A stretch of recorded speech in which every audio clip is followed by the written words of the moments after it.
જૂનાગઢ અને દ્વારકા બાદ કચ્છમાં ફરી એકવાર દાદાનું બુલડોઝર ફર્યું છે। કચ્છના કિડાણા ગામે ગેરકાયદે દબાણ હટાવી દેવામાં આવ્યા છે।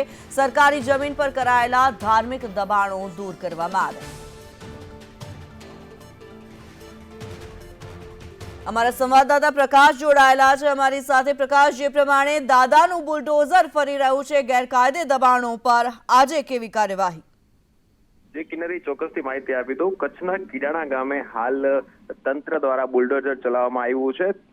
લગભગ 3 જેટલી દરગાહો છે અને મસ્જિદ છે જે સરકારી દબાણ ઉપર બનાવવામાં આવ્યા હતા, તેમના ઉપર બુલડોઝર ચલાવવામાં આવ્યું છે। તેમને નોટિસ પણ આપવામાં આવેલી હતી અને નોટિસ દ્વારા તેઓએ સરકાર પાસે સમય પણ માંગ્યો હતો, પણ સમય આપવામાં નથી આવ્યો અને રાત્રિ દરમિયાન જ પોલીસ બંદોબસ્તમાં સમગ્ર જે સરકારી દબાણ હતું ત્યાં દબાણ હટાવવામાં આવી રહ્યું છે।